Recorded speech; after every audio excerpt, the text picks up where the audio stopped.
بسم اللہ الرحمن الرحیم۔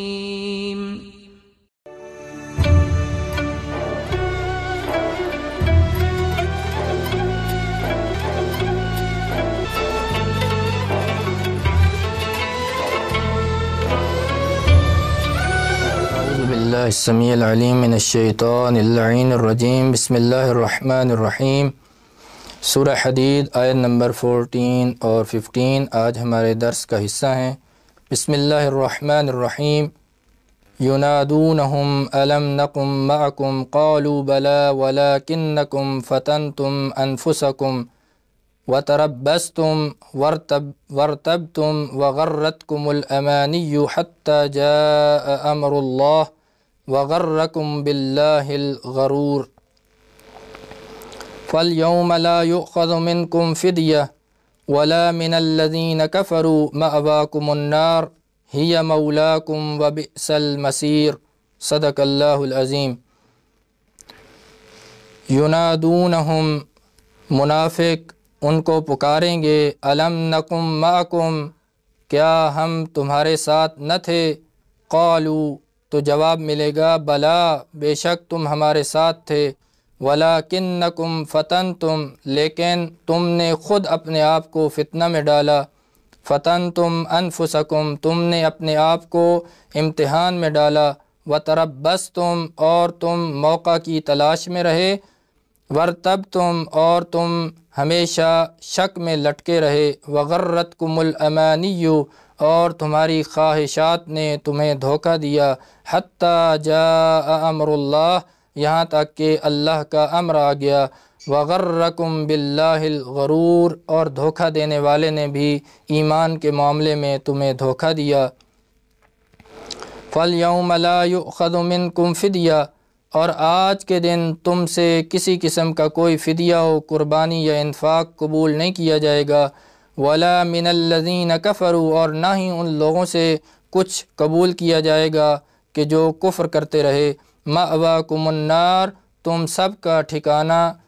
آگ ہے، ہی مولاکم، اور یہی آگ تمہاری سرپرست ہے، وبئس المصیر، اور یہ بہت برا ٹھکانہ ہے۔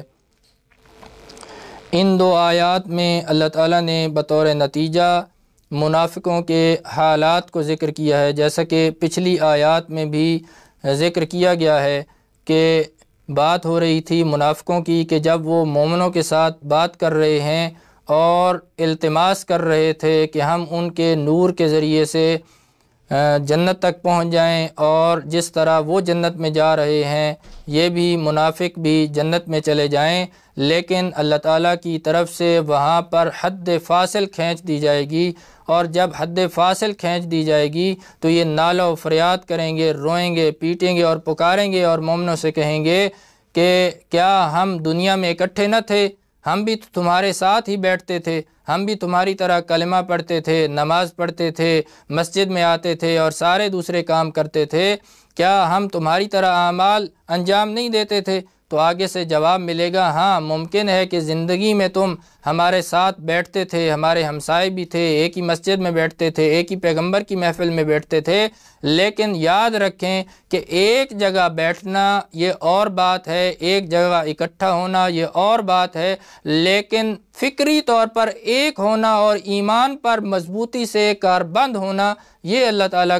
کی طرف سے ایک اور بات ہے۔ یہاں پر جو جدائی ہے وہ دنیا میں فزیکلی طور پر اکٹھا رہنے کے حساب سے نہیں ہے، بلکہ یہاں پر جو جدائی ڈالی گئی ہے وہ ایمان کی وجہ سے ہے کہ یہ اپنے ایمان کو اپنے دلوں میں نہ لا سکے، ان کے زبانوں تک رہ گئے، ان کے ایمان زبانوں تک رہ گئے، جس کی وجہ سے آج یہ مومنوں سے جدا کر لیے گئے، آج یہ جو ہے وہ واویلا کر رہے ہیں، جس کا بہترین جواب جو ہے وہ مومن ان کو دے رہے ہیں اور ان کو بہترین آئینہ دکھا رہے ہیں، ایک قیامت کی بہترین منظر کشی کی جا رہی ہے تاکہ انسان ان باتوں سے ہدایت حاصل کر لے، آج بھی جو ہے وہ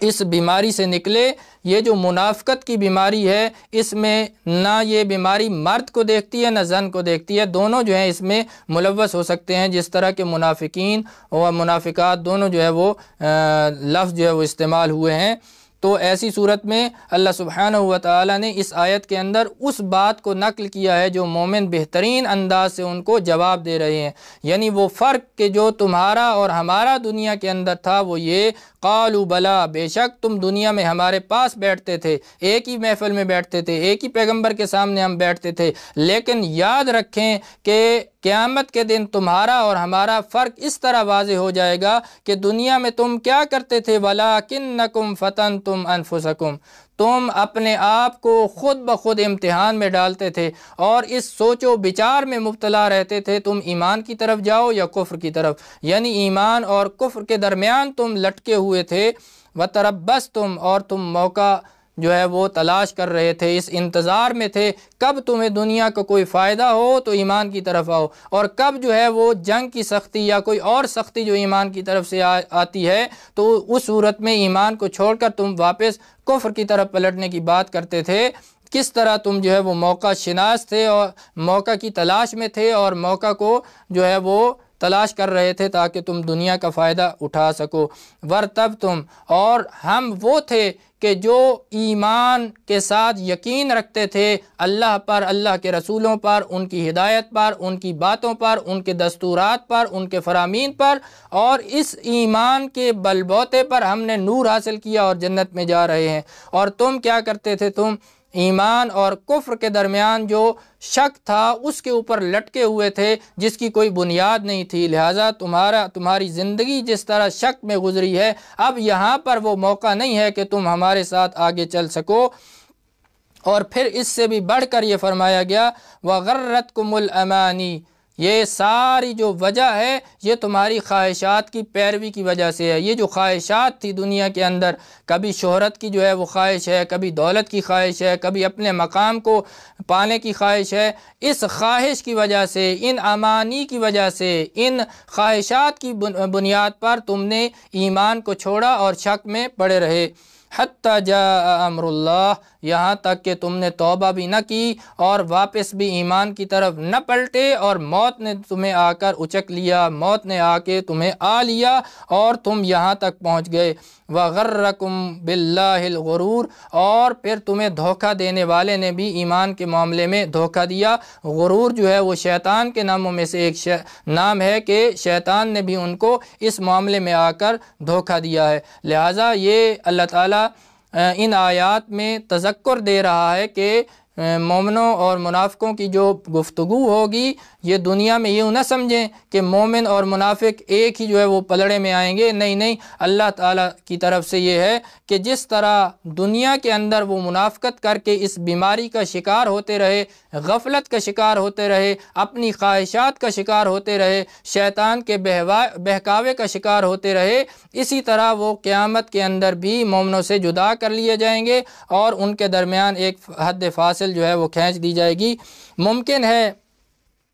دنیا میں بعض لوگ جو ہیں وہ اپنی دولت کو بروئے کار لا کر بعض کام اپنے کروا لیں، ممکن ہے سفارش کروا کر وہ اپنے کاموں کو آسان کر لیں، لیکن یہاں پر اللہ کے عدل کا مقام ہے۔ یہاں پر فرمایا جا رہا ہے فَالْيَوْمَ لَا يُؤْخَذُ مِنْكُمْ فِدْيَةٌ، یہاں پر اللہ کے عذاب سے بچنے کے لیے کوئی فدیہ اور کوئی قربانی کام آنے والی نہیں ہے، یہاں پر انفاق جو ہے وہ کام آنے والا نہیں ہے۔ دنیا سے تمہیں ایمان ثابت کرنے کے لیے کہا گیا تھا کہ تم انفاق کرو فی سبیل اللہ، تم اللہ کی راہ میں قربانی دو، تم اپنے مال اور اپنے جان کے ذریعے سے اللہ کی راہ میں تجارت کرو، لیکن یہاں پر تم نے وہ تجارت نہ کی اور گھاٹے کا سودا کرتے رہے۔ آج تم دنیا کے اندر والا مال، دنیا کے اندر سے اٹھائی جانے والی ہر وہ چیز کہ جو آخرت میں کام نہیں آتی سب بھی خرچ کر دو گے تب بھی اللہ کی رحمت کو نہیں پا سکتے ہو، اس لیے کہ یہاں پر وہ مقام امتحان نہیں ہے بلکہ یہاں پر رزلٹ کا دن ہے،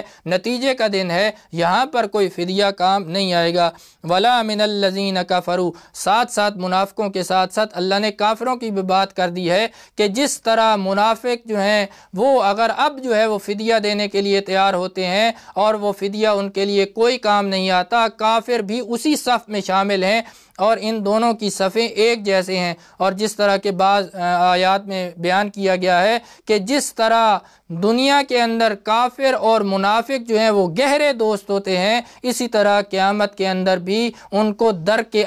اسفل جو قیامت میں جو جہنم میں پست ترین درجہ ہے وہ ان دونوں کو اللہ تعالیٰ عطا کرے گا۔ اور پھر یہاں پر بھی اللہ تعالیٰ نے واضح طور پر فرما دیا مأواکم النار، تمہارا ٹھکانہ آگ ہے۔ اور پھر بہترین طریقے سے آگے فرمایا گیا ہی مولاکم، یہی سرپرست ہے تمہاری۔ دنیا میں تم نے اللہ کو مولا نہ مانا، دنیا میں تم نے نبی کو مولا نہ مانا، دنیا میں تم نے علی کو مولا نہ مانا اور منافقت سے کام لیتے رہے، آج پھر جہنم ہی تمہارا مولا بن سکتی ہے۔ اور وہی برا ترین ٹھکانہ ہے کہ جو اللہ نے یہاں پر بیان کر دیا ان کے لیے، وَبِئْسَ الْمَصِيرُ، انتہائی پسترین، برا ترین اور عذاب دینے والا وہ مقام ان کو عطا کیا جائے گا۔ جس طرح اللہ نے مومنوں کی شان کو واضح کرنے کے لیے بیان کیا، بشرا لکم، تمہارے لیے بشارت ہے، خوشخبریاں ہیں، خوش ہو جاؤ، دنیا کے سب غموں سے آزاد ہو گئے، سب تکلیفوں سے آزاد ہو گئے، یہاں پر جنات ہیں۔ اسی طرح منافقوں کو کہا جا رہا ہے کہ آج تمہارا ٹھکانہ جہنم ہے جہاں پر سختی ہی سختی ہے۔ خداوند کریم سے دعا ہے کہ وہ ہمیں ان آیات کو سمجھنے اور ان پر عمل کرنے کی توفیق عطا فرمائے۔